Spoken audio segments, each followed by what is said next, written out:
బాబ్లీ కేసులో చంద్రబాబుకు నోటీసులపై టీడీపీ ఆగ్రహం వ్యక్తం చేస్తోంది. కుట్రపూరితంగానే 8 ఏళ్ల కిందటి కేసును తెరపైకి తెచ్చారని, దమ్ము ధైర్యం ఉంటే చంద్రబాబును అరెస్టు చేసేందుకు ప్రయత్నించి చూడాలని టీడీపీ నేతలు సవాల్ విసురుతున్నారు. హాస్యాస్పదంగా ఉంది, పిల్ల చేష్టలాగా ఉంది. ఇది ఏంటంటే స్పష్టంగా కనపడతా ఉంది. ఎన్డీఏ నుంచి మేము బయటకు వచ్చినాక ఇటువంటివన్నీ బయటికి తీయటం అనేది ఇది ఏదో అయిద్దని మేము అనుకోవట్లేదు. ప్రజలందరూ గమనిస్తూ ఉన్నారు, తెలంగాణ ప్రజలు గమనిస్తూ ఉన్నారు. ముఖ్యంగా తెలంగాణలో ఇలా ఎన్నికలు జరగబోతా ఉన్నాయి. మరి ఈ టైంలో మరి ఏమి సాధిద్దాం, రాజకీయంగా ఏమి లబ్ధి సాధిద్దాం అని చెప్పి బీజేపీ ప్రభుత్వం ఇవాళ మళ్ళీ వీళ్ళంతా కూడా మారిపోయింది సీన్ అంతా. ఇలా రాష్ట్రం రెండుగా విడిపోయాం. మహారాష్ట్రలో బీజేపీ గవర్నమెంట్ ఉంది, కేంద్రంలో బీజేపీ గవర్నమెంట్ ఉంది.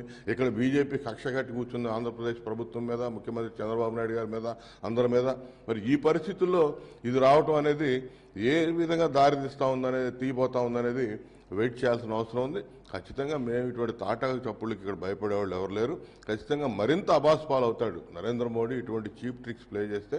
లీగల్గా ఏం తీసుకోవాలనేది మా నాయకుడు చంద్రబాబు గారి ఆధ్వర్యంలో లీగల్ ఎక్స్పర్ట్స్ ఉన్నారు. ఇలా హీరో శివాజీ గారు చెప్పింది కూడా ఆలోచన చేయాల్సిన అంశమే. ఇది ఆపరేషన్ గరుడ అని చెప్పి కొత్త విధానంలో ముందుకు పోబోతా ఉంది, 2 రోజుల్లో నోటీసులు వస్తాయి అని చెప్పి ఆయన చెప్పారు. ఇది కూడా ఎందుకంటే దాదాపు ఇప్పుడు దీన్ని బట్టి చూస్తూ ఉంటే 7-8 నెలల క్రితమే వారెంట్ ఇష్యూ అయినట్టు కనపడతా ఉంది. వారెంట్ ఎందుకు మీరు అమలు చేయలేదని చెప్పి వేరే ఎవరో కోర్టుకు పోయారు. దాని మీద ఇప్పుడు ఇమ్మీడియట్గా ఆ వారెంట్ ఎగ్జిక్యూట్ చేయమని చెప్పి కోర్టు ఇచ్చిందని చెప్పి చెప్తా ఉన్నారు. అది కూడా అందులో కూడా అదే విధంగా ఉంది. కాబట్టి ఏమి ఎగ్జిక్యూట్ చేస్తారో ఏం చేస్తారో చూడాలి. కానీ కుట్రపూరితంగా వ్యవహరిస్తున్నటువంటి కేసీఆర్, బీజేపీ కుట్రల బండి మమ్మల్ని ఏదో ఇబ్బంది పెట్టాలని చూసినటువంటి బీజేపీ వీళ్ళు ఏ సమాధానం చెప్తారో చెప్పాలి ఈరోజు దీని మీద. తెలంగాణ ఎన్నికల్లో కావచ్చు, ఎన్నికల్లో ముఖ్యమంత్రి గారిని డిఫెన్స్లో పెట్టేటువంటి దాంట్లో ఒక భాగం.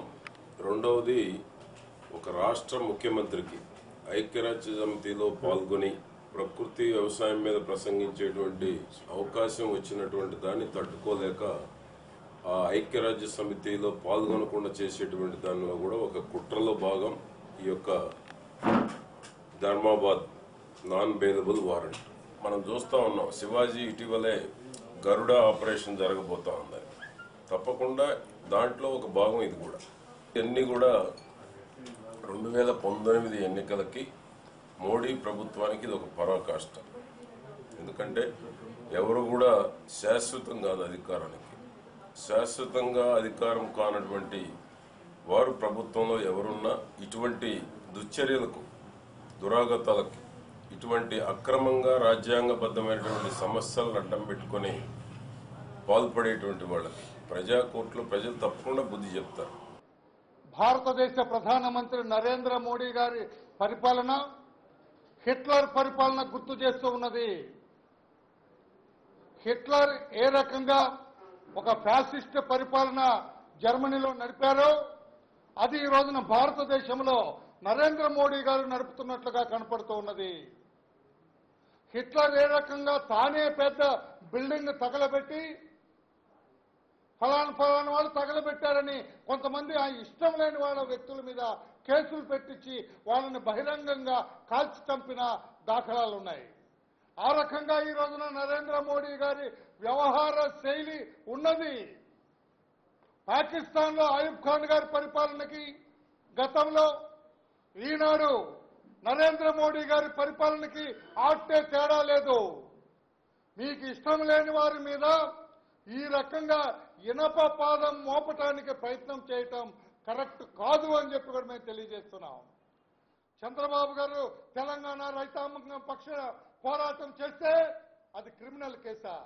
ఏమిటి ఆయన చేసిన నేరం? ఏమిటి చంద్రబాబు ఈ ధర్మాబాద్ కోర్టులో ఎందుకు కేసు పెట్టాలి? ఏం చేశాడు ఆయన? ప్రాజెక్టును పడగొట్టారా? కడుతున్న ప్రాజెక్టుని పడతోసారా? రాళ్లు విసిరాన్ని డ్యామేజ్ చేశారా? అయ్యా, ఇంత ఎత్తు కట్టొద్దని చెప్పి ఆ రోజున మా తెలుగుదేశం పార్టీ నాయకులందరినీ తీసుకొని 2010లో బాబ్లీ ప్రాజెక్టుకు వెళ్తే ఇష్టం వచ్చినట్టుగా లాఠీ చార్జ్ చేస్తారు. అక్కడ అరెస్ట్ చేస్తే పరిణామాలు తీవ్రంగా ఉంటాయి. అరెస్ట్ చేస్తారని మనం ఎందుకు, మాకైతే అరెస్ట్ చేసేంత ధైర్యం ఎవరుకుందో నాకైతే అర్థం కావట్లేదు. ఆయనేమి అందరిలాగా ఏదో వాళ్ళ సొంతం కోసమో ఇంకొక వాటిపైనో లేదా ఏదో అవినీతి చేసో కేసులు రాలే.